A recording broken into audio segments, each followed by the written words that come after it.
Bonsoir, je vais vous parler des astuces pour l'ail. L'ail est un ingrédient magique qui peut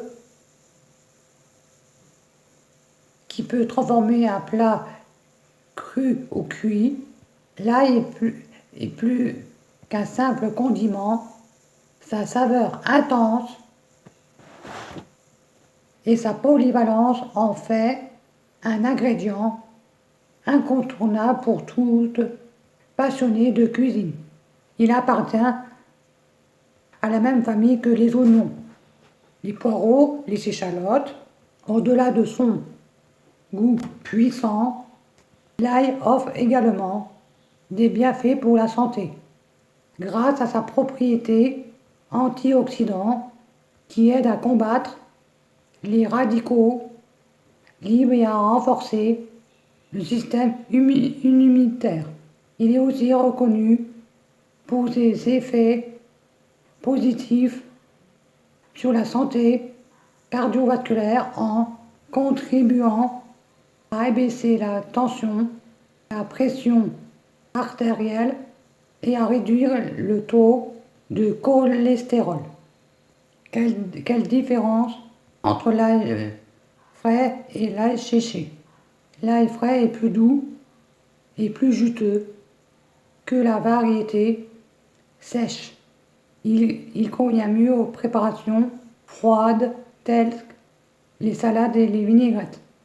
Contrairement à l'ail séché, il n'est pas nécessaire de le peler, il n'est pas recommandé de le cuire car cela diminuerait sa saveur et qu'il est dommage car il est généralement plus cher. Il est également important de noter que plus une gousse d'ail est petite, plus son goût sera prononcé. Comment choisir sa gousse d'ail? Lors du choix de la tête avec les gousses d'ail, privilégiez celles qui sont fermes sans tache, ni moisissure, avec une enveloppe externe blanche ou légèrement rosée. Optez pour des gousses de taille moyenne, un grand densement lourde et vérifiez l'odeur, qui devrait être forte et caractéristique. Lors de la division d'une gousse, assurez-vous que le germe est petit et vert, évitant ceux qui sont grands et commençant à verdir, car cela peut donner une saveur amère. L'ail frais doit être consommé au réfrigérateur pour éviter qu'il ne se dessèche et prenne un goût amer. Vous pouvez également mettre les clous de girofle frais dans un bocal avec de l'huile d'olive. Il est aussi possible de les congeler, mais vous risquez que d'autres produits dans votre congélateur absorbent la saveur de l'ail. L'ail séché se conserve de préférence dans un endroit frais, sombre et sec. Retirez le germe de l'ail, une étape indispensable. Retirez le germe de l'ail, la petite pousse verte au centre de la gousse n'est pas strictement indispensable, mais beaucoup de personnes le font pour éviter la saveur amère qui peut se développer à partir du germe. Pour enlever le germe de l'ail, vous pouvez diviser la gousse en deux dans le sens de la longueur et utiliser la pointe d'un couteau pour le retirer.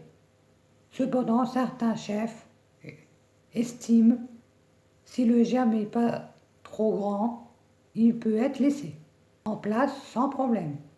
Et là, cela dépend également du plat que vous préparez et de votre préférence personnelle.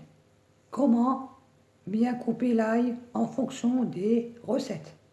Pour bien apprivoiser l'ail en cuisine, il faut avoir en tête, plus il est découpé finement, plus il transmet d'arômes. Le goût sera puissant avec un hachage plutôt que si vous le cuisinez en entier ou écrasé. Simplement avec le couteau, la découpe de l'ail déclenche une réaction enzymatique qui rend l'ail âcre. Une fois que vous l'avez écrasé ou haché, il faut donc le cuisiner rapidement, car seule la cuisson peut endiguer ce phénomène. L'ail peut s'utiliser cru, pelé, émincé, pressé dans un presse-ail, coupé en rondelles dans les salades, frotté dans un plat ou sur du pain, confit. Dans ce cas, il faut le consommer rapidement. Il se prépare aussi cuit, haché finement, émincé en tranches fines, réduit en purée ou cuit, dans la tête entière ou en gousse. Pour le confit, on peut aussi utiliser l'ail en chemise avec une gousse non épluchée, généralement cuit au four en même temps que la viande ou les légumes rôtis. Comment adoucir le goût de l'ail? L'ail on l'aime, mais il est vrai qu'il peut être trop dominant en bouche. Heureusement, il est possible d'adoucir son goût tout en profitant de ses arômes. Première astuce, avant d'utiliser les gousses, faites-les tremper pendant 1 heure dans du lait. Vous pouvez aussi les faire rôtir au four. La cuisson va beaucoup adoucir son goût. Enfin, vous pouvez aussi faire mariner vos gousses d'ail dans du miel pendant quelques heures. Comment rattraper un goût d'ail trop fort dans un plat? Ajoutez un peu de persil que vous émincez finement. Cela va neutraliser le goût de l'ail et de votre recette sera tout simplement parfaite. Une astuce idéale pour rattraper votre plat. Si toutefois vous mettez un peu trop d'ail.